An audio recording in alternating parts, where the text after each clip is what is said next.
The following is a Shaw TV sports presentation.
You are looking at Bedford Road Collegiate in Saskatoon as it is time for the 2016 Bedford Road Invitational Tournament, the 48th installment of BRIT. I'm Simon Hyatt. Thanks for tuning in to Shaw TV. We hope you enjoyed our coverage of the pom and cheerleading competitions.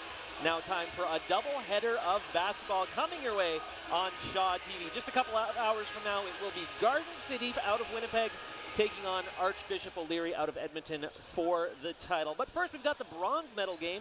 We know one thing after this afternoon's action, there won't be a three-peat as Dr. Martin LeBoldus out of Regina was knocked out. They lost a thriller to Garden City, 66-62. So LeBoldus ends up in the bronze medal game. They are going to be taking on St. Joseph out of Saskatoon. That's right, a Saskatoon team is playing on Saturday night. Certainly not the game they want to be in, but that's an accomplishment in its own right, as that doesn't always happen. LeBoldus taking on St. Joseph's for third place. St. Joe's, for them, it was Archbishop O'Leary was just too much this afternoon as I welcome in Trevor Myrtle. They're playing for bronze. It's a battle of Saskatchewan for the bronze medal. Trevor, let's talk a little bit, first of all, about the St. Joe's team. I know it's a team that you know well. You betcha. Yeah, the St. Joe's team is a veteran team this year. They currently have, I believe, 7 grade 12s on their roster, and their team that really peaked at the end of last year that made a run deep into Hoopla and got themselves to a provincial final. Super excited about this game because I think in my mind, you're looking at two of the best programs this year that the province has to offer, and what better place for them to meet in a Saturday night matchup here at BRIT here in Saskatoon. And certainly you could understand if heading into a bronze medal game a little bit of a letdown for both of these two teams. But you know these two teams really want to beat each other because they are those provincial rivals. You betcha. Anytime you've got North versus South playing each other, there's something that goes on the line, right? And it's that North-South rivalry. So I expect both teams today to bring everything possible. I know that they have a little bit of the BRIT letdown, right? Not obviously playing in the final Saturday night, but hey, it's going to be a show tonight. These teams are going to get out. They're going to enjoy transition, and there's not going to be a lot of half-court action. Boy, it's going to be an entertaining game tonight. Yeah, absolutely. St. Joseph against Dr. Martin LeBoldus. It's Saskatoon versus Regina coming your way next on Shaw TV. We'll be right back. You're watching live BRIT action on Shaw TV.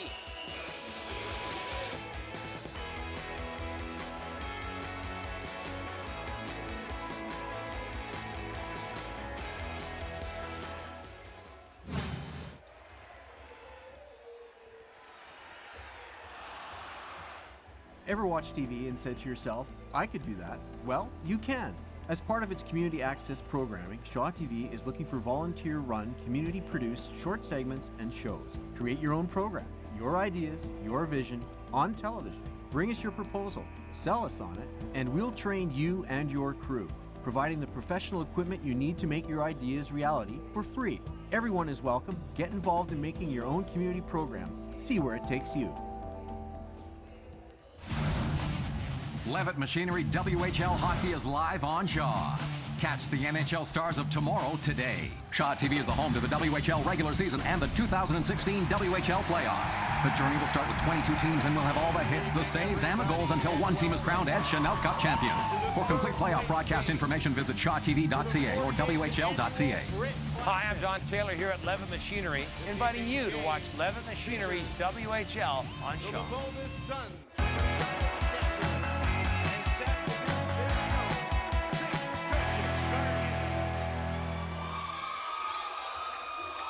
Back at Bedford Road Collegiate, just moments away from the tip-off in the bronze medal game. St. Joseph out of Saskatoon taking on Dr. Martin LeBoldus out of Regina. Of course, Dr. Martin LeBoldus, as we told you before the break, came into this tournament two-time defending champions. Certainly disappointing for them. Still among the best teams in the province, though, Trevor. Oh, easily. Down south, you know, they don't have a lot of competition. I know that Regina Campbell this year has been definitely giving them some run for the money, and actually I think they beat them earlier in league play already this year once. So, you know, LeBoldus is coming in, I think, with, you know, probably something to prove, just to make sure that they're stopping themselves that #1 program down south.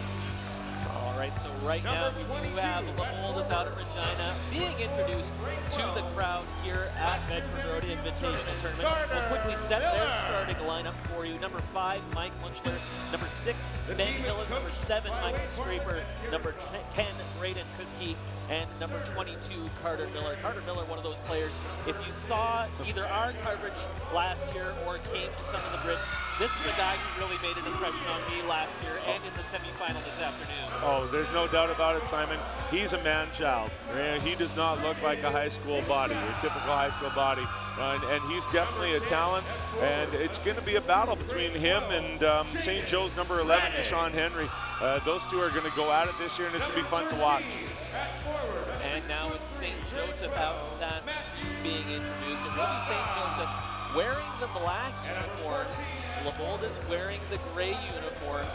Their starting lineup making their way out to the floor. Interesting to see number 6, Jack Rouvier, actually getting the start for St. Joseph. He didn't play, I don't believe, this afternoon. So nice to see, maybe, certainly in a bronze medal game, you can see coaches maybe going a little bit deeper into that bench, and maybe that's true even right off the bat here. Hey, you betcha, yeah. And I'll tell you, one of the things that St. Joe's, one of their strengths for sure, is their depth in their team. So, you know, there's going to be a little bit of a drop-off, but I don't expect too much. These teams are going to be ready to go. Matthew Golka also getting the start for St. Joe's. He didn't play this afternoon, I believe. Jason Redding did see the floor, but didn't start. Braden Hishka out there for St. Joe's as well. Opening tip-off controlled by Dr. Martin LeBoldus. Long cross-court pass, but quickly turned back over to St. Joe's. St. Joe's heading screen left, quickly pushed ahead to Ethan Stone. He hit a big three-pointer at the start of the game, right out of the gate for St. Joe's to start the semifinal this afternoon. No such luck here as he turns it right back over to LeBoldus. No score, very early going in this one. Simon Hyatt, Trevor Myrtle from Bedford Road Collegiate. Now we've got a score. Mike Muchler for 3 from the corner.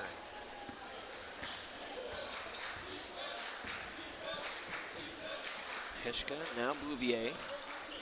This is Redding. Now moving it to the inside, and there's that man we were just talking about, Carter Miller, coming in to block the shot. Hillis on the run, now back out for Muchler. This is Miller. Won't get that one to go, but will get to shoot a couple of free throws. Something Miller does really well is attacking the rim, obviously, but drawing that contact, and a pretty good free throw shooter. Yeah, for a big man, he definitely shoots the ball very well. I think early on here, I mean, teams are kind of going to feel each other out and see what type of game they want to play. Knowing both teams and their programs, they want to get up and down the floor as much as possible and play kind of an open transition style. So I expect here things are going to start to fly right away. Miller goes 2 for 2 on the trip to the free throw line. That gives Dr. Martin LeBoldus out of Regina the 5-0 lead. Just about a minute or so into this one. Remember, it's 8-minute quarters here at the Bedford Road Invitational Tournament, so the quarters do fly by. St. Joe's still looking for their first points. Now Muchler going to try to make it an 8-0 game, and he does. They have so many threats on the floor. You just have to come out and extend your defense. High arcing shot, doesn't come all that close for Ethan Stone. Really had to launch that one up into the air. First substitution of the game. David Simon into the game for LeBoldus. Mentioned that both coaches might utilize their bench a bit more than they did in the semifinal. Simon, not a guy who saw the floor a whole lot. A sentence that was said about me a lot in high school. Long shot for Miller for a three. All of a sudden, 11-0 LeBoldus. They are shooting the ball well from the three-point line tonight. St. Joe's is going to have to do a better job of running them off the three-point line. Ethan Stone attacks on the other end, so they're off the schneid, but still find themselves down by 9. 2 minutes into this one. Lucky for them, open look for Miller missed, so still an 11-2 game. St. Joe's looking to get it going. This is Stone again. He can shoot and he can drive. You bet, that's the right idea. They got to attack early and often and establish some, easy shots here before they start putting them up. This is Ben Hillis inside for Miller. Great move by Miller. Back to a 9-point LeBoldus lead. Hishka gonna pull up and put up the shot. That one no good. Miller for the defensive rebound. So Hillis will push in the other direction. Snap pass up ahead from Muchler. That one no good. Out of bounds, last touched. We'll go over to St. Joe's. Substitutions for St. Joe's. A couple of the starters that you might expect to see from them into the game, seeing their first action. Number 4, Emmanuel Akintunde. Number 11, Deshaun Henry. This is Henry from the corner. Shot rattles around for 3. Makes an immediate impact. Long pass up ahead. Back out to an open Muchler, decides to attack instead. Passes off for Miller. Miller can't get it to go. Gets his own rebound and a chance at a 3-point play. So all of a sudden early going. Miller up to 9 points about 3 minutes into this game. And well, I guess we teased the right guy to start the game. Yeah, definitely. That's the one. You betcha. And he's showing his range, obviously, from the three-point line, but he's doing it on the inside as well, too. And he's a guy you got to keep off the glass. As I said, he's not your prototypical high school guy. Miller now with 10 points following the completion of the 3-point play. Back to a 9-point Regina lead. Stone over in the corner. Passes back up for Henry. Now good ball movement inside for Kishka. Ends up some trouble in there. Good job to kick it back outside for Stone, but he heaves up an air ball. Good read though by Henry there as he picks that one off near half court. Look to take it all the way. Doesn't get it to go, but will draw contact. You can already see right now with those subs coming in for St. Joe's, they're already offensively running stuff a little bit smoother, a little bit better here in that half court, right, and getting some better looks. So Deshaun Henry to the free throw line for St. Joe's. Grade 11 player, 6'4", very athletic.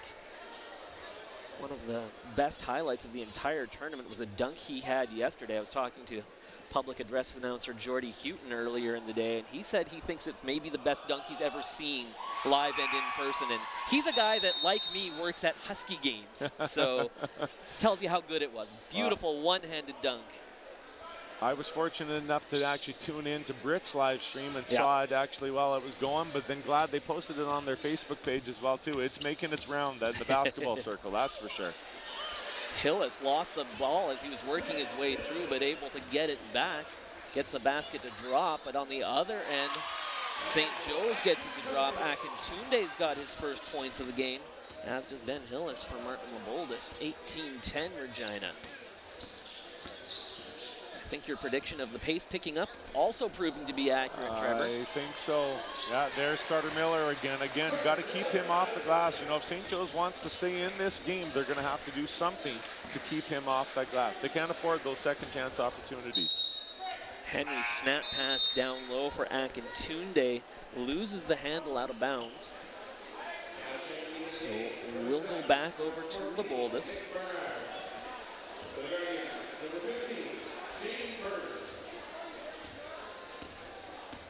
Nick Bernard into the game for the first time for Martin LeBoldus, wearing number 14.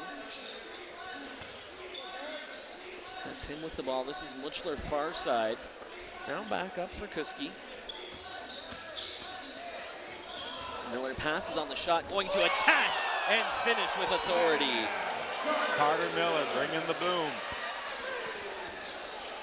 Miller, of course, a grade 12 player.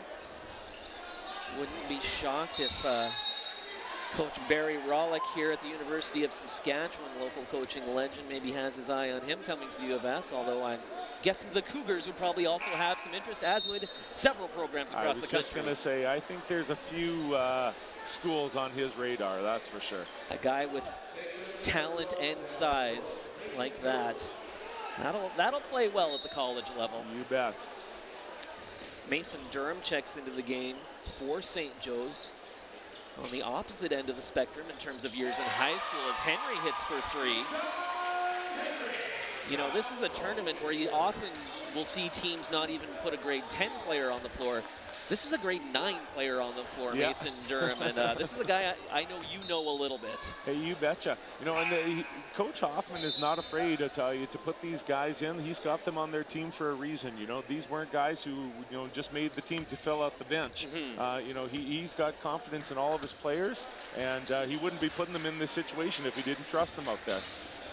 Durham played significant minutes in the semifinal loss this afternoon. Good play there by Akintunde. Just couldn't quite come away with it. Hillis now trying to dribble through traffic. Just too much Guardian in his way. Bounce pass up ahead. Nice pass. And there's that man, Mason Durham, with a nice finish. Grade 9. So back within 7 comes St. Joe's, but now back to a double-digit lead as Braden Kuski hits for 3. Again, this back and forth action starting to pick up. There's probably also something a little bit freeing about playing in the third place game, in that there's not that pressure of, oh geez, we're on the verge of maybe winning a championship. Obviously you'd like a bronze medal, but probably things open up a little bit more in this third place game. Yeah, I would agree, Simon, for sure. You know, both coaches probably aren't afraid to open it up a little bit, and same with the players.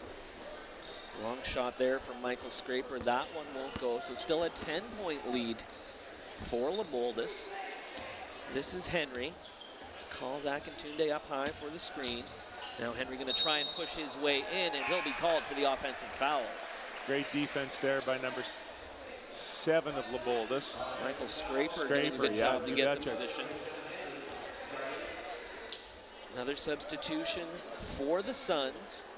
Marcus Rothflick, number 21, into the game.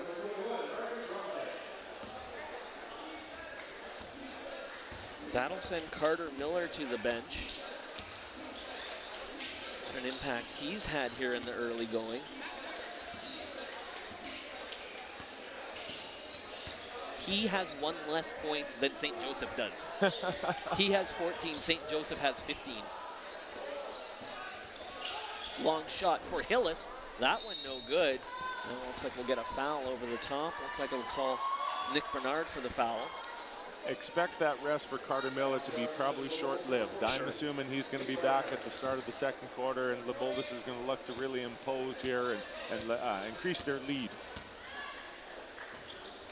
Of course, these are two teams that could well meet come playoff time, so certainly much to play for here in this third place game.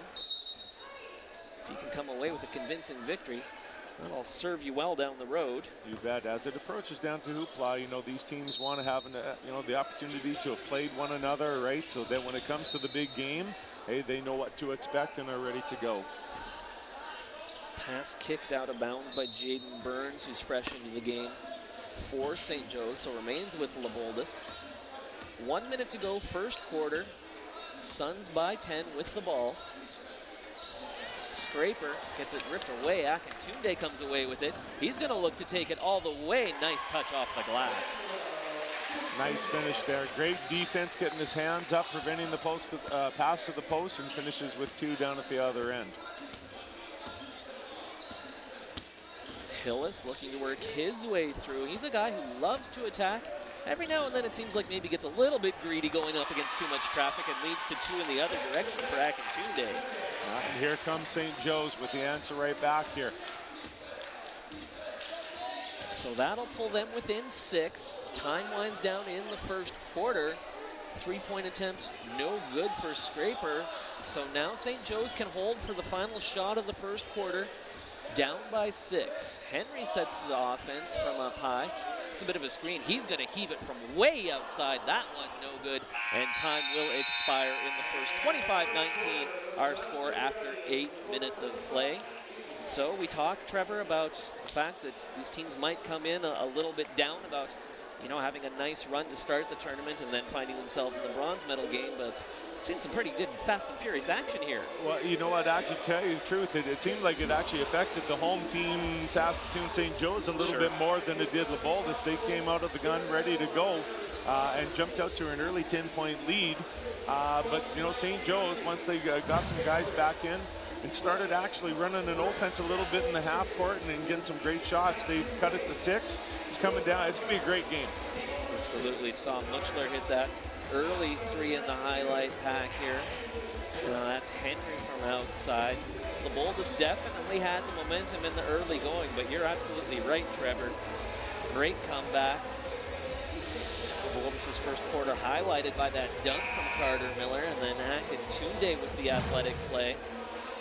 As we take a look in at the Guardians bench.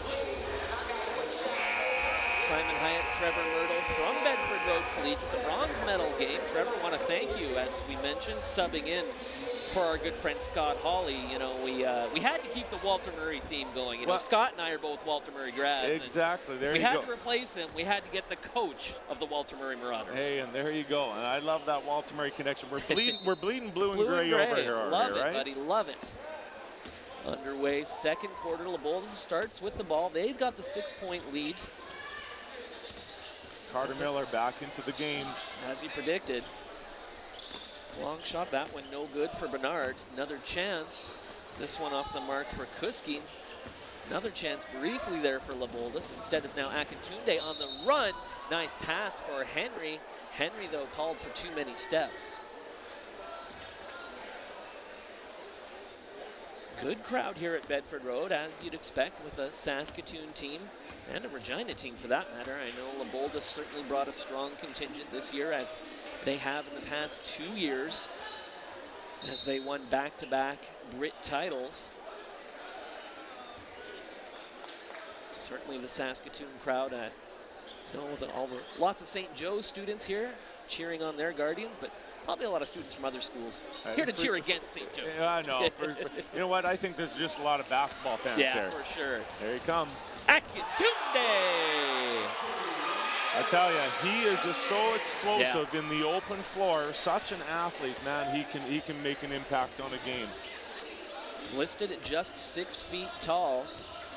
Well, it might not have been an authoritative dunk. Did get it to go down. Great contest there on that shot. Number 15 for St. Joe's, Jaden Burns.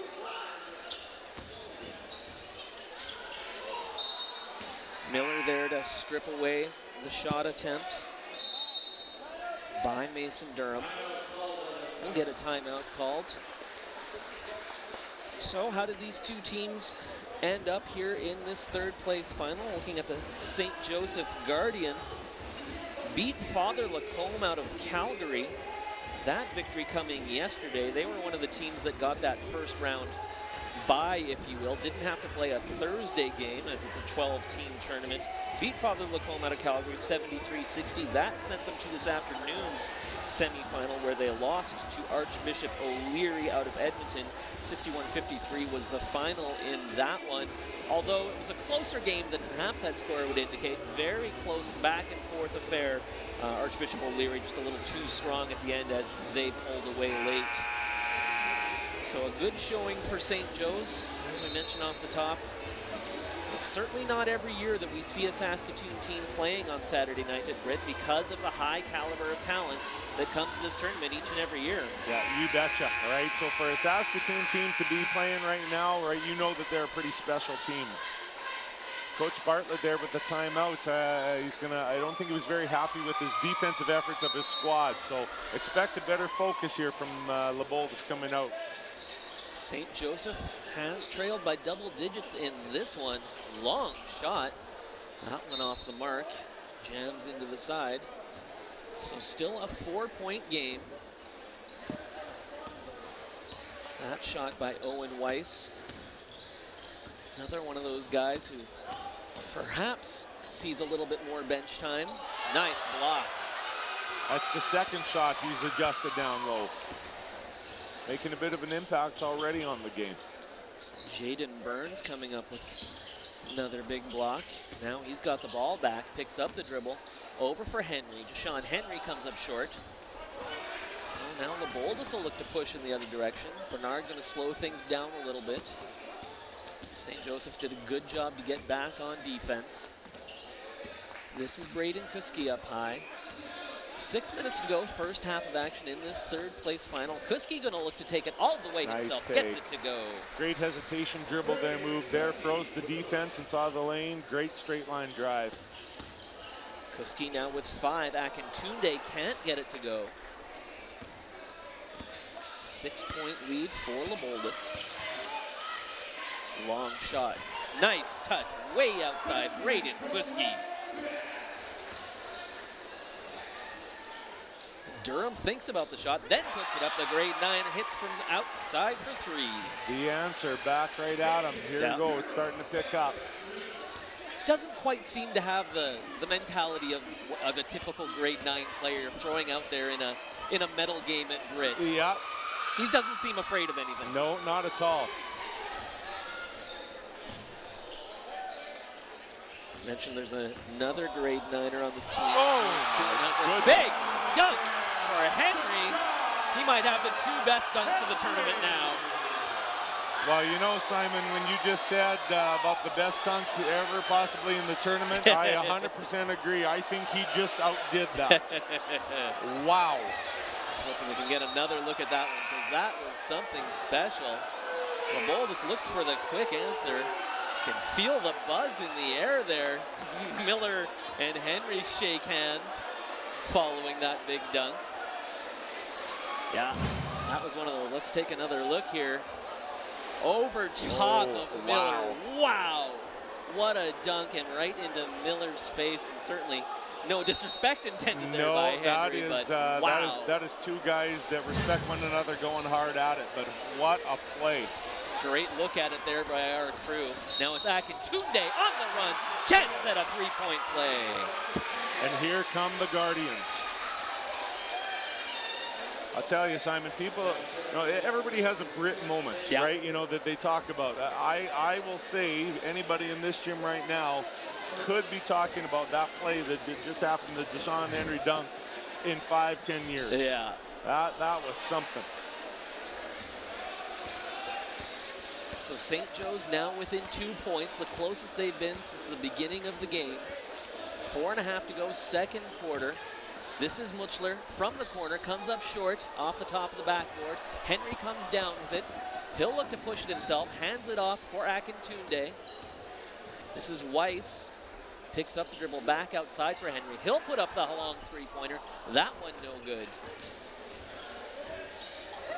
Akintunde up to 10 points on the night and almost came up with another steal there. You bet. You got to always be aware where he is on the floor. Like I said, he's such an athlete and can make such a difference, right? It takes him a split second to get into that lane and change things. Ball stays with LeBoldus as we hit the 4-minute mark. Halfway through the second quarter, another block shot, Jaden Burns. But back comes LeBoldus, and here comes another dunk, except Miller can't finish it. Oh my goodness. Well, Miller has been certainly one of the best players in recent history at the Bedford Road Invitational Tournament.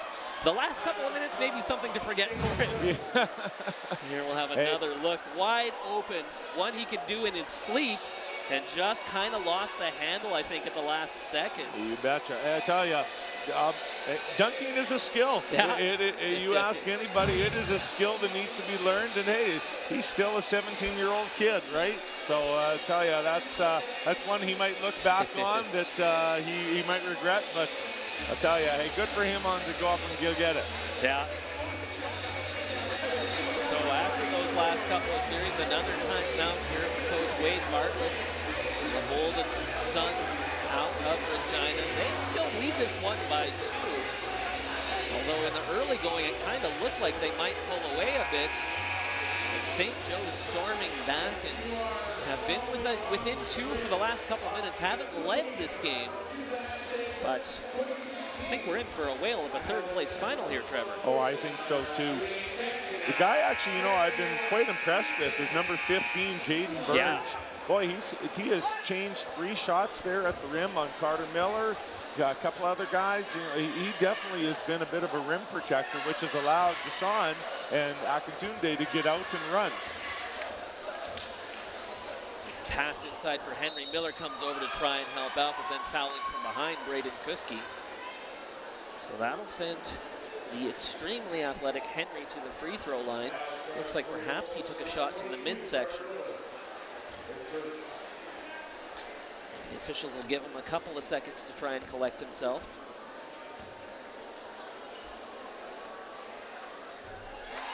Despite that, hits the first free throw. No movement immediately on the St. Joe's bench to give him a bit of a breather. So he stays in, hits both free throws. He's up to 10 points on the night. Akintunde has 10 unofficially for St. Joe's. Carter Miller still leading all scorers with 14, although he's been a little bit quiet here in the second quarter.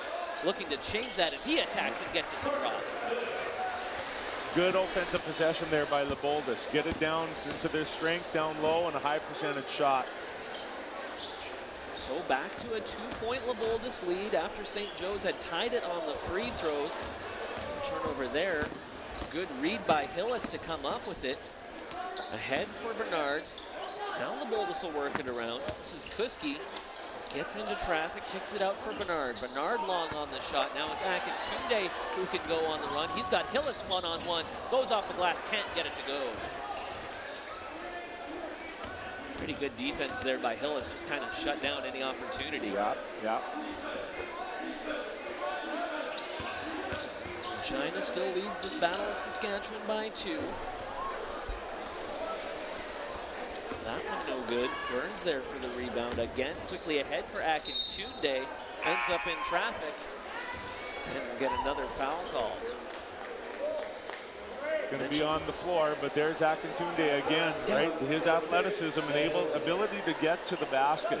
He is such a strong ball handler, being able to attack the hoop, that LeBoldus is going to have to, you know, second half, make some adjustments to keep him out of the lane. Mentioned the grade 9 players from St. Joe's. One of them has just replaced the other as Miller just wrestled that ball out of the hands of Jaden Burns and ends up in a tie-up situation. Possession arrow favoring St. Joe's. But Alex Spoonhunter, the other grade 9 player from St. Joe's, into the game, replacing Mason Durham.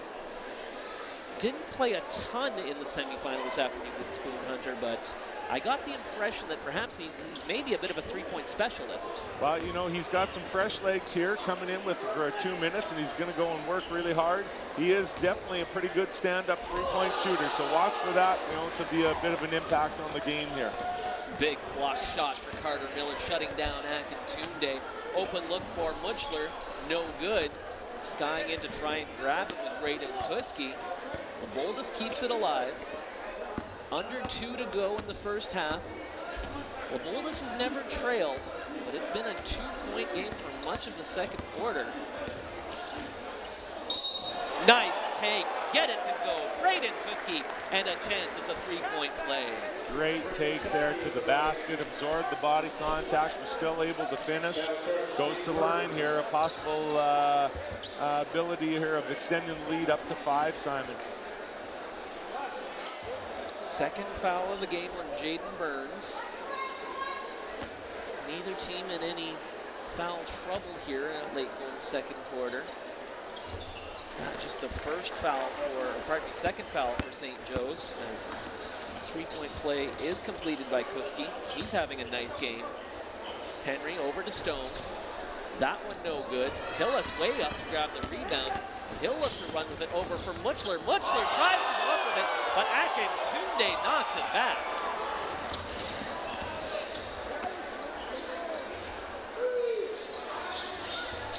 That had a look, had an opportunity. Yeah. Miller will slow things down for LeBoldus. They're back up to a 5-point lead, 1:12 to go first half. Muchler into the corner for Kuski. Now, quick shot. No good for Carter Miller. Lands in the lap of Ethan Stone. Henry near corner. Now back up for Spoonhunter. Back in Toondale put it up for 3. That one off the glass won't go. Under a minute to go, first half of action. The Wolves looking to pad their 5-point lead. Hillis takes it in, kicks it over into the corner. Now back up high for Munchler. He takes a couple of steps in, can't get to go. He's gone cold here. And now another big dunk, LaShawn Henry. Great lead pass over the top. LeBoldus didn't get back. I think the pace of the game is starting to affect some of the guys here. So that'll bring St. Joe's back within 3 points. About a 3-second difference between shot and game clock as time winds down here in the first half. Another great play by Akin Tunde. He'll look to run the floor, and he gets the lay-in. St. Joe's closes the gap there with that lead. Right, great steal. Akin Tunde up to 12 points unofficially on the night. 3.7 seconds for LeBoldus. Up ahead, Braden Kuski off the glass, won't go, but man, oh man, what a great first half. 35-34 our score after 6 minutes of play in this Battle of Saskatchewan. Looked in the early going like it might be LeBoldus with all the momentum on their side, but St. Joe's, what a strong finish to the first quarter, and right there with them in the second. You bet. I think it took, a little bit for both teams just to settle in for a little bit. I mean, St. Joe's a little bit longer, but, once they found that groove, and I hate to say it, but that dunk by LaShawn Henry, boy, sure ignited the crowd, and I think ignited the bench of St. Joe's, and they've got themselves right back into this game here. No shortage of highlight reel material in the first half of this third place final. 35-34 our score, LeBoldus with the 1-point lead. And of course, if there's one person who has seen hundreds of highlight reel plays over the last 48 years of the Bedford Road Invitational Tournament, it's Lori Cody, certainly one of the faces of BRIT. I had a chance to chat with her a few days ago. So happy now to be joined by one of the true faces of the Bedford Road Invitational Tournament, Lori Cody. Lori, you've really been a part of this tournament since the beginning, and I know each and every year when we come back here and come in and set up our gear and we air the games, you're always there, you're always friendly, you're always there to protect me from the surging crowd as we're trying to broadcast games. Let's go back to those early days. What are your memories of being a part of the early years of BRIT? Early years of BRIT? Well, the early years of BRIT, there's a lot of involvement by teachers and students as well, as there is all the time. We did things different back when I was going to school here. All our panels that we put up in the gym here, we used to put them up with extension ladders. Oh, wow. We'd pull the bleachers out, and person on each side going up the ladder, tacking them up there and making sure they're up and hanging straight. And our canteen or concessions were out of the little room off the gym here, and we'd cook hamburgers and hot dogs upstairs in the home ec lab and bring them down and put them in double boilers to keep them warm and serve them. And so that was a real true BRIT experience. Not nowadays it's all everything's brought in from different places. Some of the stuff is cooked here, like the hot dogs, but they make everything as well here. They're taco salads and stuff like that. But it's just a great experience of all the people that come back and come and see the tournament and the different caliber of the basketball every year. It's always different, and just a great enjoyment. It's good to see all the people. I just love the experience. So this is BRIT number 48. 48. How many of those have you been a part of? Well, I was here for the first from 70 to 75, and then I just came back and watched after that for a few of the years, and then I got back involved. The year we did a couple of years before we did the 75th anniversary of the school. So probably about 25 years. Wow.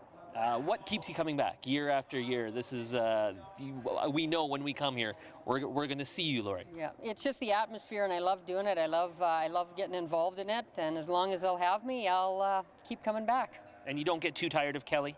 No, I don't get too tired of Kelly. Okay, no. Are there any particular memories or two that will always stay with you, either basketball related or something else? Because obviously there's a lot going on during this tournament. Like I said, once again, just the atmosphere and everything, and all the people that do come back that you probably haven't seen since you were in high school, teachers that come back that you haven't seen since you were in high school, stuff like that. It's always so memorable to see those people. Absolutely. Well, Lori, you're definitely one of the people that makes this tournament tick. We thank you so much for what you do to make BRIT happen each and every year, and all you do for us here at Shaw TV. Thank you for that, and for taking a couple minutes to talk to us. Yes, thank you. You're welcome, time.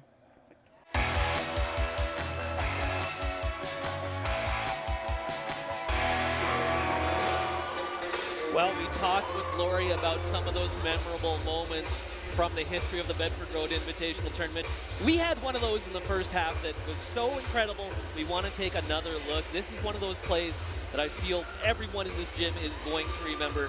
Jashawn Henry, the big dunk over top Carter Miller. Look at this. Wow. That is athleticism. It is, you know, and the crazy thing about this is that we're talking about a basketball player here who is in grade 11. Yeah. Doing that, and so he's going to get better, is what you're saying. Exactly. Yeah, he still has another year to come back to this tournament and make more memories, or even recreate another memory that's going to erase that one. And I tell you, with a special talent like he is, he's definitely got the opportunity to do so. His St. Joseph Guardians find themselves down by 1 at the half. 35-34 is our score at a halftime of the third place final. We're going to take another break. You're watching BRIT Basketball on Shaw TV.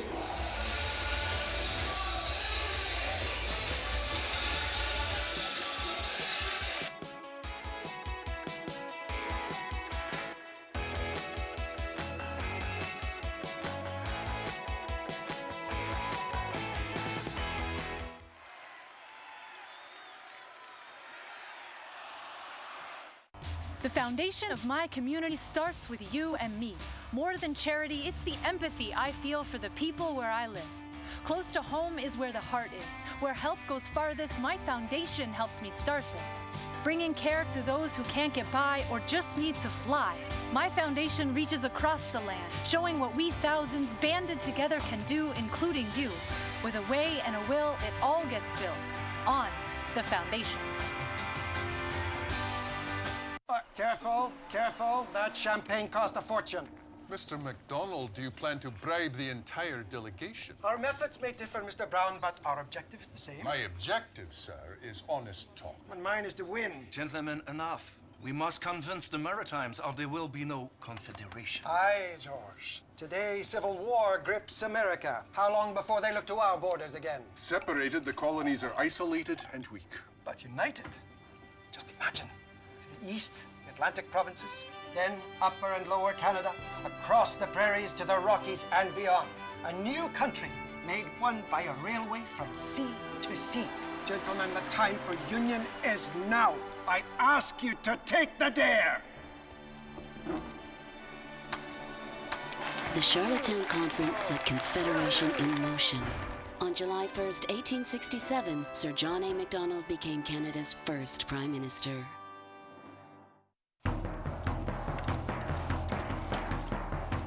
General Brock is dead. Americans hold the heights. We are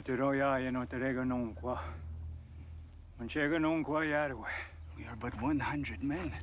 They are thousands. Sawadis. Our future was determined by our oath, not the Americans. This land does not belong to them. Comrades and brothers, remember the fame of ancient warriors. Let not their numbers frighten you. I know in my heart, before the sun falls behind these hills, our enemy will have fallen before you. Well, what can we hold them? At the Battle of Queenston Heights, 80 Grand River warriors, including John Norton and John Brand, held off the Americans for hours to help take back the heights. So, what is love? Love is being independent. Love is dancing.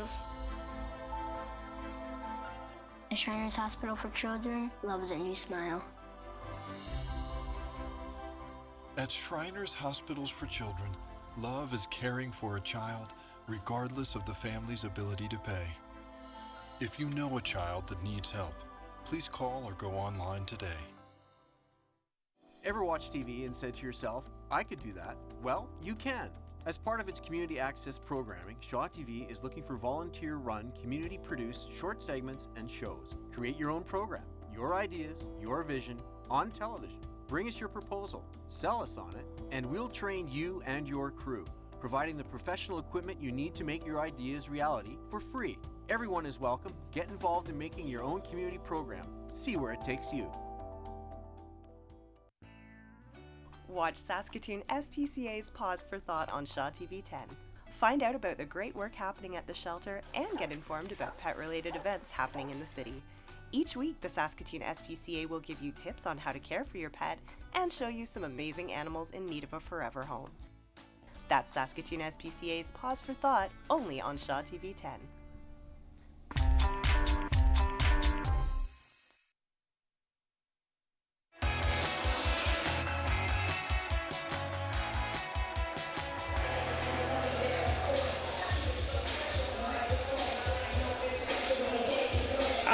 At the half, 35-34, Dr. Martin LeBoldus with the 1-point lead over St. Joe's out of Saskatoon. A quick update on your leading scorers. Unofficially, Carter Miller leading everyone with 16 points for LeBoldus. Braden Kuski with 11 for the Suns. On the other side of the ledger, Jashawn Henry with 13, Emmanuel Akintunde with 12 for the St. Joseph Guardians. Of course, the Guardians came into this tournament with high hopes. At the beginning of the tournament, I had a chance to talk to head coach Brett Hoffman about his thoughts heading into the 48th installment of the Bedford Road Invitational Tournament. Now very happy to be joined by Brett Hoffman from St. Joe's. Brett, good to see you guys back here at the tournament. Been a bit of a drought for the old Guardians. What, 13 years since played in BRIT. Must be great to be back here. It is. Our players have never had the experience of being more than a fan at BRIT, so it's really nice for them to, as we try to build our program up and become more competitive on a yearly basis, have this now so that we can use it to build upon and draw in players, get them working harder, with end goals being attending BRIT and competing more consistently in provincials and things like that. So it's a really good stepping stone for us. For sure, and I think it kind of illustrates the parity that there is in Saskatoon, that the teams here at BRIT, which are usually the best teams in the city, that seems to change quite a bit from year to year. If you don't make it one year, there's a chance you'll be back somewhere down the road. How are you preparing your guys for this experience, because they haven't gotten to experience BRIT before? We actually, to be honest, haven't talked about it a whole lot yet because we have a big league game tonight against BJM. Sure. And we want to focus on that. But everything we've done in practice is also preparing us to play in BRIT. But at the same time, there's not a lot you can do to prepare for the type of crowds that we see here, the noise, the atmosphere. But it's great because the only other time we're probably going to see that is if we have the opportunity to go to compete in provincials, or I guess cities before that. For sure. But that's really huge. And also being exposed to different styles of play from other teams from the Prairie provinces, because we all know each other pretty well here. Yeah. We know what teams run. You can kind of game plan for that stuff, but being able to test yourself against new teams running things that you haven't seen before, some of the athleticism that's going to come in here from Edmonton and Calgary and Winnipeg is going to be really impressive, and it's a good test for us. Absolutely, and of course the other thing that's a little bit different, you get those short quarters in BRIT. Does that affect the way you coach the team or how you prepare for the game? It does, because with the shorter quarters, I could probably leave my key guys in longer.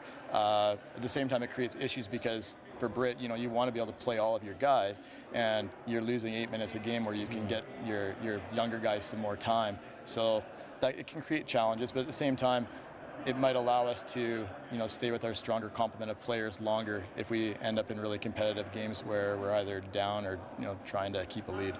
So. And just before we started rolling, you were laughing and talking about how great it is to come back to the BRIT News Conference when you can, and have Kelly Bowers remind you about losing it as a player. You did play for Aiden Bowman, and so you do know what this tournament is like as a player and a coach. What are your memories going way back there to the early 90s? when I was a kid growing up, one of the main goals was to play in BRIT. And so everything you did in the off season, during the season, was about preparing yourself so that you could have the chance to play in BRIT and, you know, city championships, provincial championships, things of that nature. And it's funny because while this is a tournament, it's comparable in the players' eyes to the level of cities and provincials. It's such a big deal. That's fantastic. We'll want to wish you good luck coming up this weekend. I know it's an intense weekend for a coach and a team, but have some fun as well.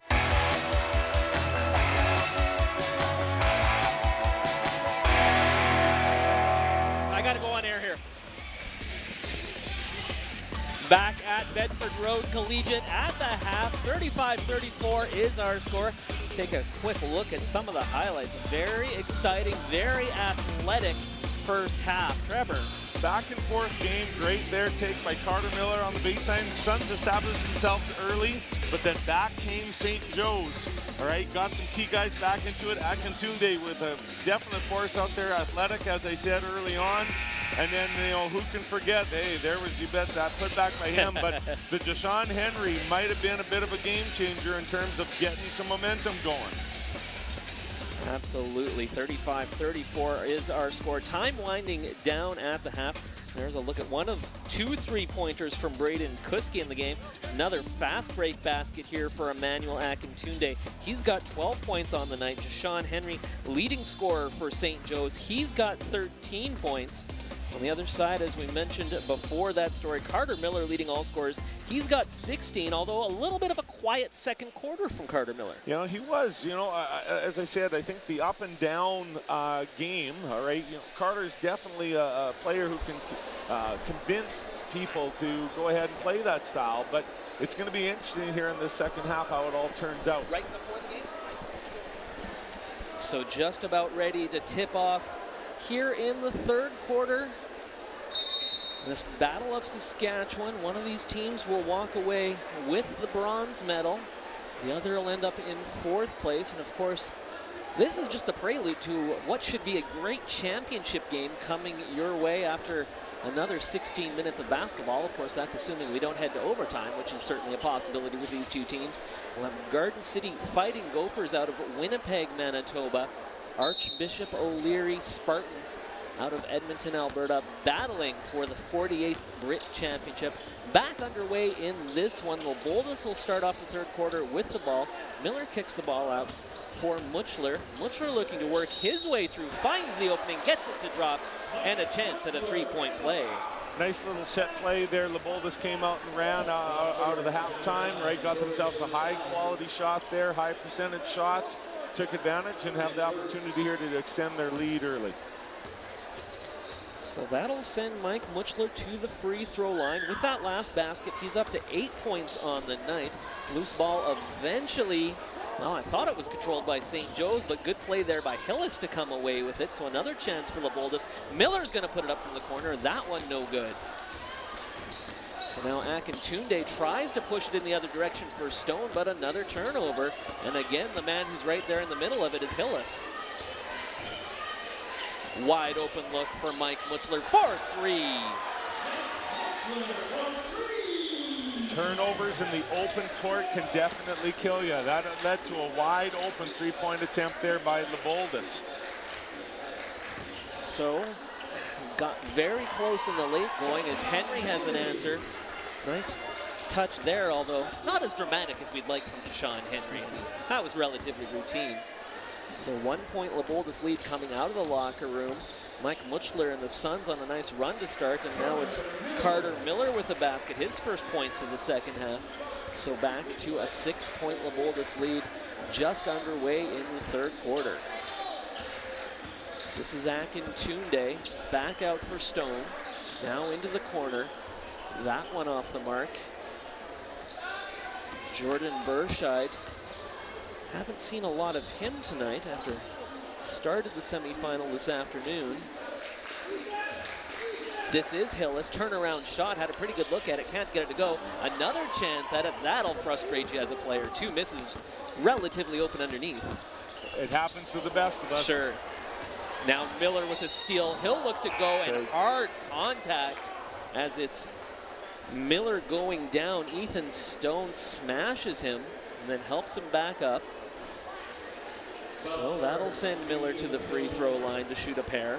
You know, already it looks like LeBoldus has made a few adjustments at halftime to come out, and they've gotten themselves, again, a couple of great looks.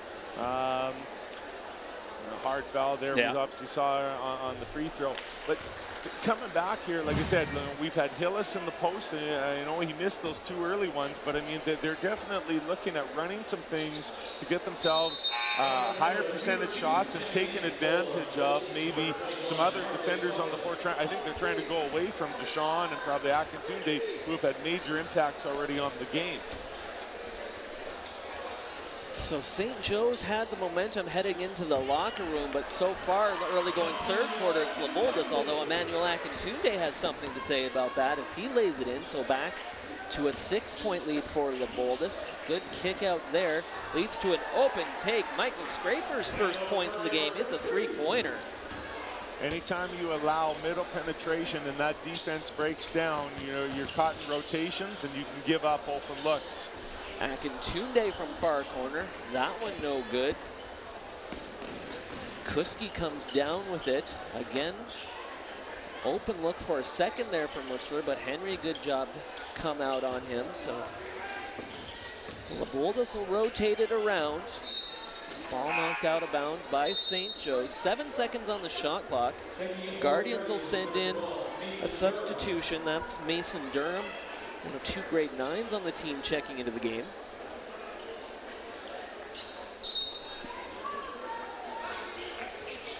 High lob pass. 5 on the shot clock. Hillis spots up. He puts up the long 3. That one no good. Durham there for the rebound. Quick shot there, no good. I don't think Coach Hoffman wanted that shot that early.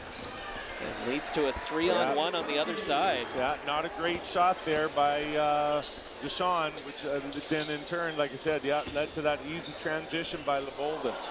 And then Akintunde, a wide open look, nice take, just can't finish it. And again leads to a fast break chance for LeBoldus. And then on that side, it's Michael Scraper unable to finish, and we get another tie-up. So feels a little bit like the way the first quarter started. LeBoldus came out on fire to begin the game, and they do so again here in the third. All of a sudden, they've opened up an 11-point lead. They've outscored St. Joe's by 10 here in less than 3.5 minutes to start the third quarter. Henry thinks about the shot, doesn't take it. This is Hishka. Akintunde going to put up the long shot. That one's no good. And right now, St. Joe's can't really get anything to drop. No, I think if St. Joe's wants to get themselves back into the game here, they're going to have to start establishing getting the ball to the basket, right? Or at least getting a post-up look of some sort. Right now, it's a very perimeter-oriented, and it's definitely playing into the hands of LeBoldus. A little miscommunication there between Michael Scraper and Marcus Rothlick as that pass sails out of bounds. So, chance for St. Joe's to chip away as they find themselves down 11. This is Henry. He looks to attack. Great move, but again, St. Joe's getting themselves into pretty good position, good looks, and just not dropping. Yeah, that was a much better take. He said at least they started to attack the hoop, but unfortunately couldn't get it to fall.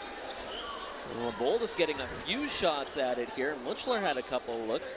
Now they'll reset. This is Hillis up high. Now back to Muchler. Good play there by Henry to just tip it away. He comes away with it and looks to run up ahead for Akintunde. Will have contact, and it'll be a foul against LeBoldus. Look for substitutions on both sides. Carter Miller going to check back into the game for LeBoldus. Jaden Burns back in for St. Joe's, as is Owen Weiss. They're down 11. This is Burns. He was a bit of a spark plug. Now it's Akintunde off the glass and in. Nice little set play there out of the baseline. Back to a single-digit lead. Now back to double digits is Marcus Rothlick with his first points of the night.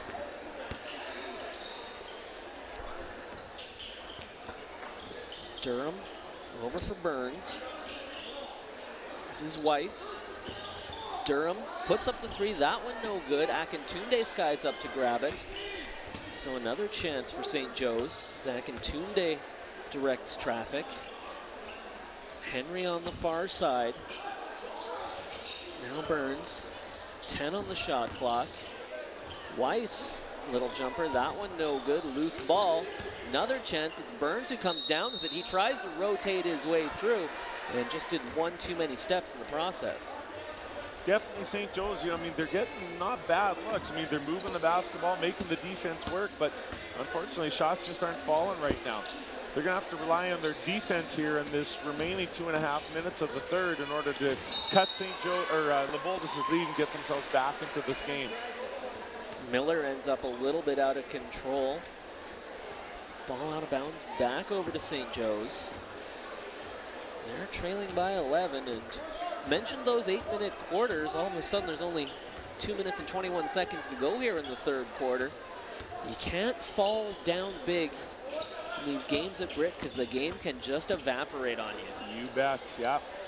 It's all, essentially, I mean, you're almost playing one less quarter of basketball. Yeah. Henry, no good. Outside shots have stopped falling for St. Joe's, but they will maintain possession. 2:04 to go third quarter. They trail 51-40.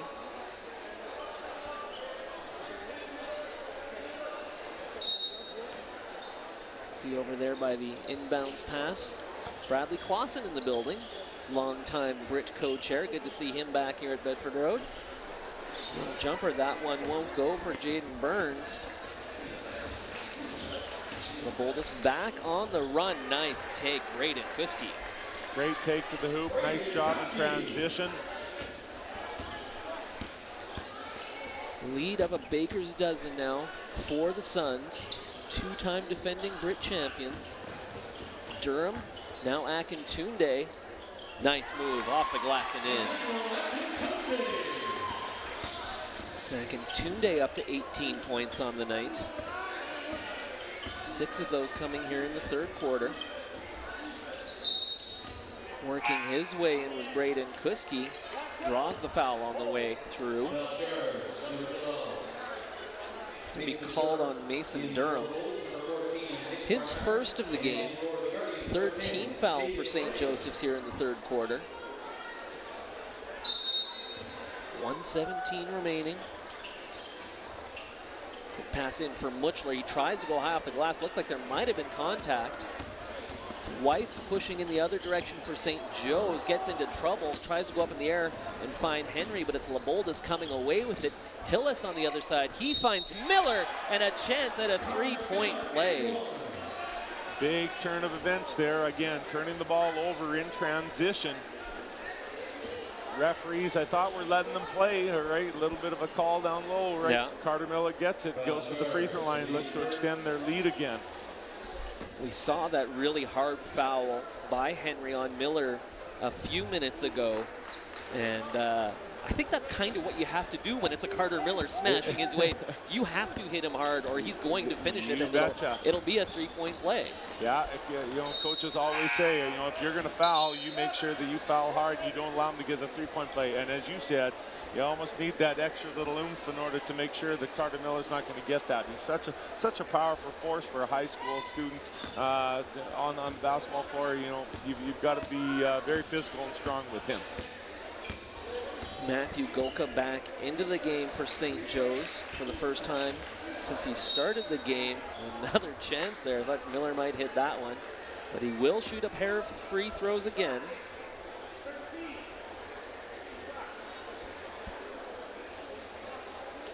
Miller unofficially now 23 points in the game. Akintunde with 18.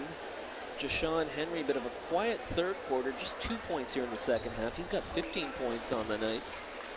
Miller hits the free throw. 38 seconds to go, third quarter. This is Redding. Back out for Jashawn Henry.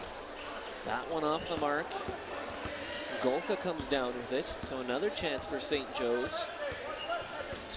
They've been outscored by 15 points here in the third quarters. This one might be starting to slip away. Jashawn Henry looking to attack. That's certainly one good answer.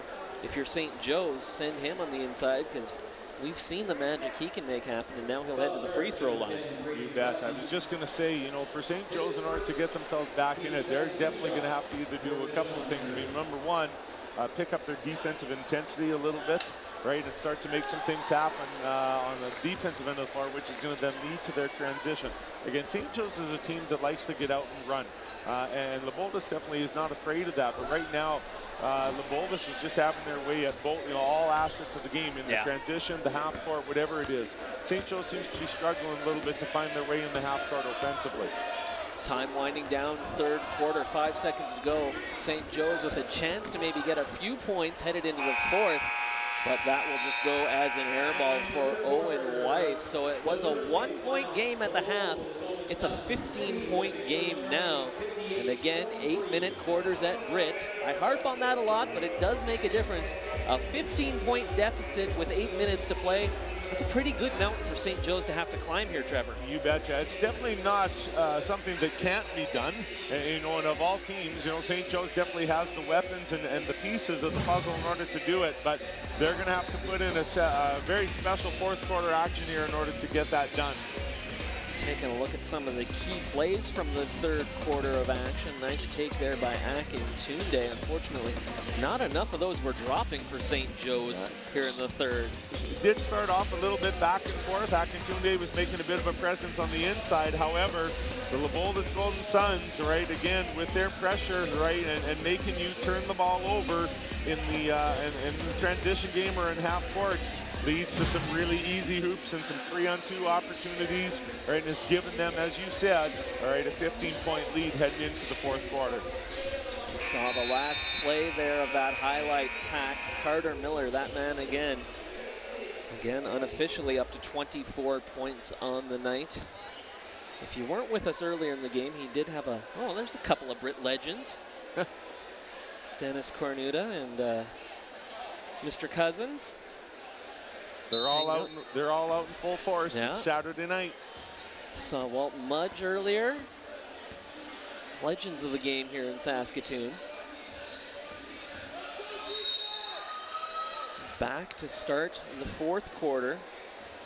David Simon back into the game for the Suns. He's fouled and will head to the free throw line. If he hits, would be his first point of the night. As one of the St. Joe's Guardians made his way into the locker room. It looked like maybe he got, happened so quickly, I didn't actually see who it was, but might have been bleeding.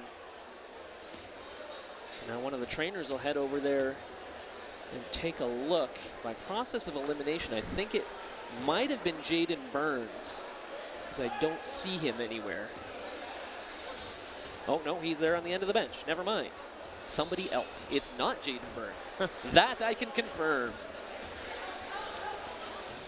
Spoon Hunter back into the game for St. Joe's. This is Redding. Nice touch. Three-pointer. St. Joe's going with a bit of a different lineup here to start the fourth quarter. I know they're going with some guys who maybe haven't logged a lot of minutes, but you know, I said they're one of the deepest teams here in Saskatoon, and hopefully their depth is going to allow them maybe to give some of those starters some minutes to rest those legs, make a bit of a run, cut into it, and then come back with those guys. Certainly have gotten younger with Spoon Hunter and Durham out there. Unable to convert there, so still a 14-point LeBoldus lead. Hillis tries to take it all the way in. He goes down hard and will shoot a pair. Nice take there with the left hand, driving hard to the hoop. Hillis certainly a familiar name to football fans here in Saskatoon. I mentioned Kit, two outstanding receivers for the U of S Huskies. I'll admit I don't know if Ben is related to them, but certainly a very athletic player in his own right. Well, if we want to talk about a bit of a relation here, we've got Ben Hillis, is son of former University of Regina head coach men's basketball. Oh. See, this is why I should just let you tell these stories instead of just me speculating that maybe he's related to these guys. I don't know. Because you know these things. And Weiss for three. He's got a little bit of basketball in his blood. So that'll bring St. Joe's back within 13, but time getting short on them. 6:41 to go. Long shot for Simon, no good. Nice pass, Weiss threading the needle, finds Durham. There they go, right? Again, as I said, right, starting to pick up the pace a little bit, right? See if they can get some stuff easy in transition. Now it's going to be about the D here. Miller with a miss. Well, the pattern in the game so far has been LeBoldus has controlled the odd number quarters and St. Joe's the even, and see if that continues and St. Joe's can come back. An air ball won't help. 6:05 to go. If they aren't able to overcome that 11-point deficit, it will be a bronze medal for LeBoldus as Hillis comes down with the rebound. Open look there for Miller, passes on it, drives instead, can't get it to go as a couple of Suns go down, and Miller might have gotten a bit banged up. Now he's back in the play. Meanwhile, on the other side of things, nice take. Jaden Redding gets it to drop. That, brought it back under 10 here, Yeah. sorry, with 5.5 left. And that's a bit of a psychological hurdle, isn't it? When if it's a single digit feels, 9 points feels significantly less than 10. You betcha. As a player, for sure it does. But there's Carter Miller again, back with the answer. Somebody, again, as I said, you can't lose sight of him. He's a guy that you got to keep off the offensive glass. He's just such a physical and dominant force down low that, any missed opportunities by LeBoldus, he just seems to be cleaning them all up. Officials going to chat things over briefly before Miller puts up his free throw attempts. I think they're just changing it there. They were going to award him 2 shots, but that basket went in. Oh, to extend. I didn't realize that either. Basket went in, extended up to an 11-point lead here to complete the 3-point play. Miller unable to do so. Spoon Hunter nearly loses it out of bounds, but able to keep it alive. Weiss pushing and then loses the handle, dribbling through. Matt Bernard looked to go all the way. He'll draw the foul.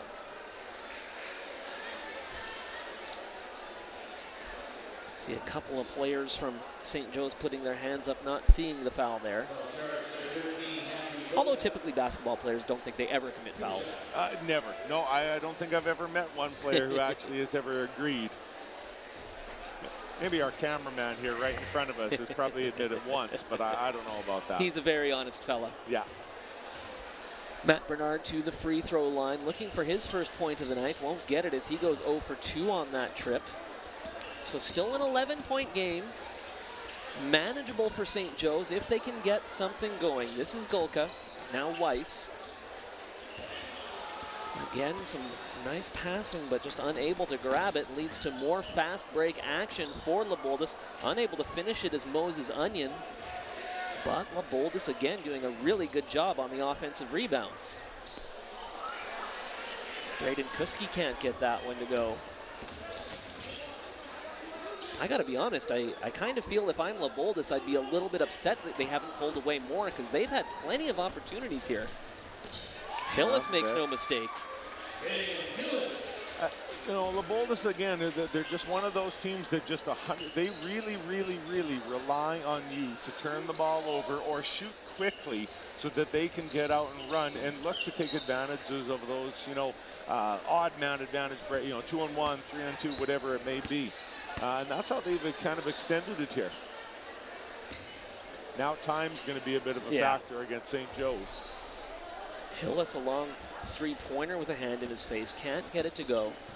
Halfway home here in the 4th and final quarter. St. Joe's needs to go on a run. Spoon Hunter draws the foul.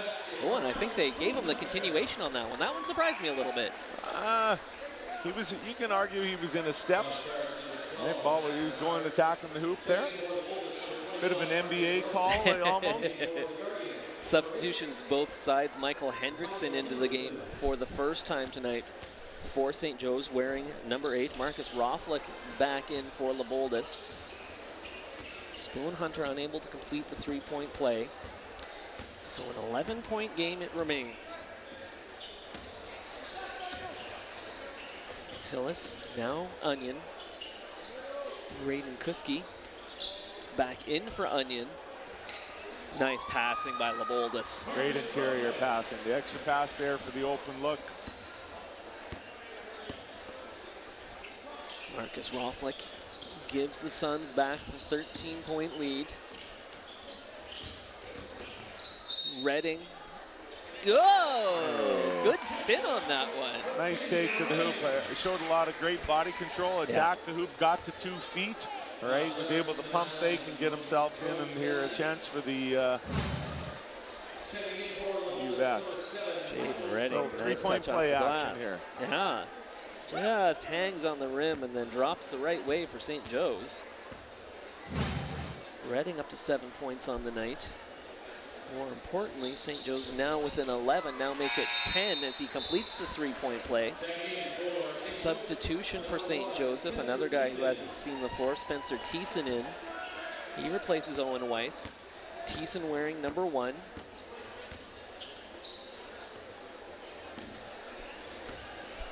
Bernard, now Scraper. Open look. Rolls on the top of the backboard for Bernard. 9-point LeBoldus lead.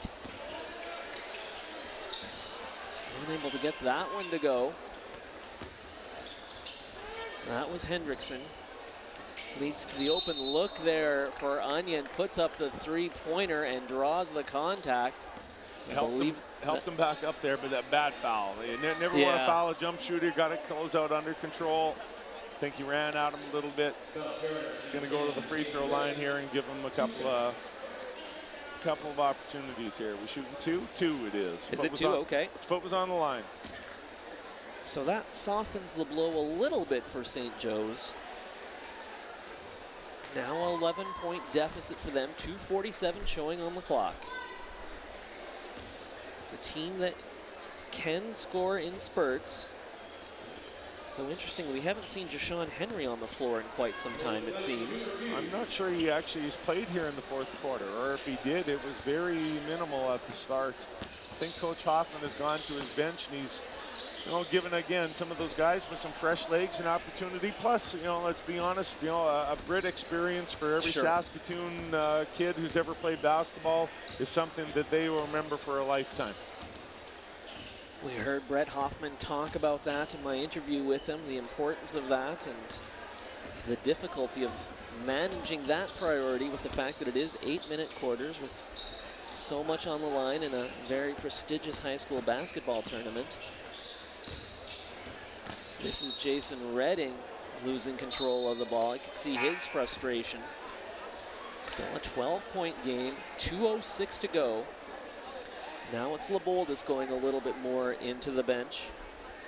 Lucas Terche in his first shift.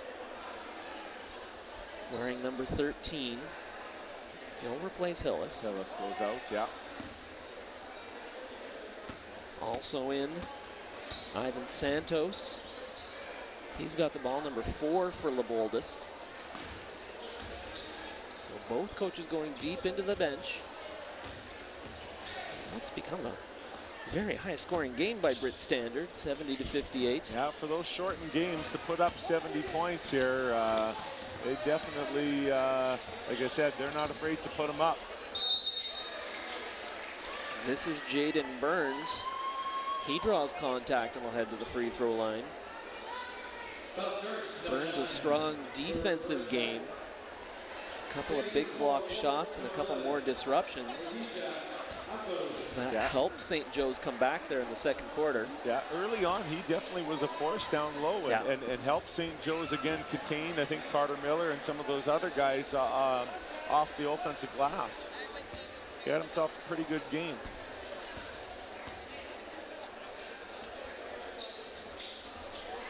Burns good on 2nd free throw attempt. So an 11-point game, time getting short on the Guardians. Perhaps Coach Hoffman also reading the writing on the wall a little bit at this point. Makes it easier to go into that bench.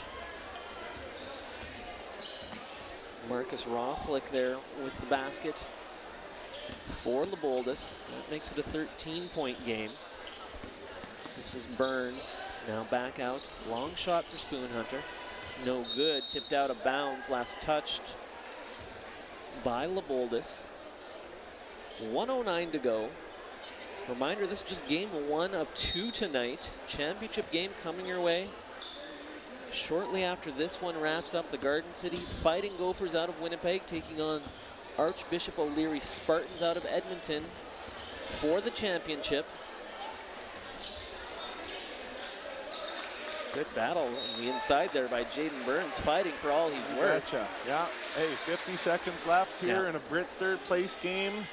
And these guys are still working hard and definitely competing to the best of their ability. This is Durham, inside for Spoonhunter, nice take. There we go, nice little set play again off the baseline. We've seen that a couple of times tonight there from St. Joe's. I have a feeling that Durham to Spoonhunter connection's one we might be seeing over the next few years. You're going to have to deal with that there, Trevor. You betcha. A couple of grade 9s. Again, having this BRIT experience is going to be valuable for their career in terms of some player development and everything. You know, something that they're going to be talking about and always working towards. Long shot for Spencer Thiessen, off the glass and in. One of those deep bench players gets into the game. Not exactly the way the coach would draw it up, but a three-pointer nonetheless, so congratulations to him, and congratulations to the Dr. Martin LeBoldus Sons out of Regina. Came into the 48th annual Bedford Road Invitational Tournament, 2-time defending champions, and they'll leave with the bronze. Certainly not the prize they wanted, but a very good tournament for both the Sons and St. Joe's Guardians out of Saskatoon. Pretty well played game actually by both teams. You know, they competed. Like I said, LeBoldus got off to a strong start, but hey, again, the depth of St. Joe's and the talent of them to be able to fight back and get themselves back into this game. And really, you know, it was a 4-point game for most of that second, third quarter. And then just after half, as we said, about midway through, they went ahead and extended that lead. It was just a little too much, I think, for St. Joe's to overcome. 72-64, the final score. Congratulations once again to the LeBoldus Sons, bronze medal winners at the 48th installment of the Bedford Road Invitational Tournament. Game 2 coming your way shortly. We're going to take a break. You're watching BRIT Basketball on Shaw TV.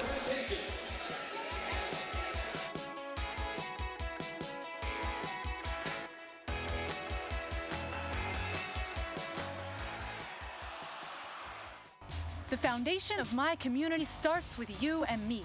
More than charity, it's the empathy I feel for the people where I live. Close to home is where the heart is. Where help goes farthest, my foundation helps me start this. Bringing care to those who can't get by or just need to fly. My foundation reaches across the land, showing what we thousands banded together can do, including you. With a way and a will, it all gets built on the foundation. It keeps you awake at night, and it causes stress. Debt. No one else sees it, but it's always there, weighing you down. Get debt off your back. The Credit Counseling Society is a non-profit service that's helped thousands of Canadians solve their debt problems. It's confidential, it's free, and it works. Call the Credit Counseling Society. All you've got to lose is your debt. Hi, I'm Ella. The Warmth has been with me my whole life, ever since I was a baby. I've grown a lot since then, and they've made sure that I always have the devices I need to try new things. I can do anything. The Warmth is there to help me be me. Ta-da! Ever watch TV and said to yourself, I could do that? Well, you can. As part of its community access programming, Shaw TV is looking for volunteer-run, community-produced short segments and shows. Create your own program, your ideas, your vision, on television. Bring us your proposal, sell us on it, and we'll train you and your crew, providing the professional equipment you need to make your ideas reality for free. Everyone is welcome. Get involved in making your own community program. See where it takes you.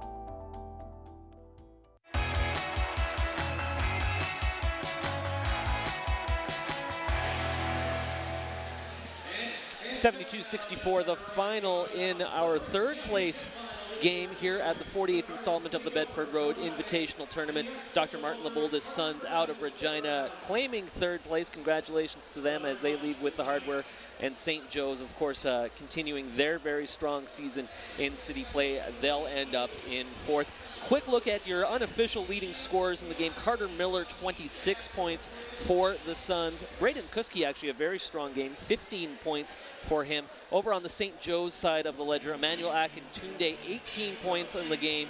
Deshaun Henry, 15 points, a pretty quiet second half from him, as it looked like St. Joe's was looking to go deep into the bench, and as you say, give some of those players the BRIT experience. You bet. You know, ultimately, and the game came down to St. Joe's just could not handle LeBoldus' transition play. Yeah. And LeBoldus was able to capitalize on the turnovers and some of those bad decision makings by the Guardians there in that second half that allowed them to open the game up and claim the third place victory here at BRIT. Congratulations to them as we see them partying with their hardware. Good job by the Suns. And a reminder coming your way very shortly, it's the championship game in the 2016 Bedford Road Invitational Tournament. It will be the Garden City Fighting Gophers out of Winnipeg, Manitoba against the Archbishop O'Leary Spartans out of Edmonton, Alberta. Should be a whale of a final. Until then, on behalf of Trevor Myrtle and the entire Shaw TV team, I'm Simon Hyatt. Thanks for watching, and we'll see you for the championship game.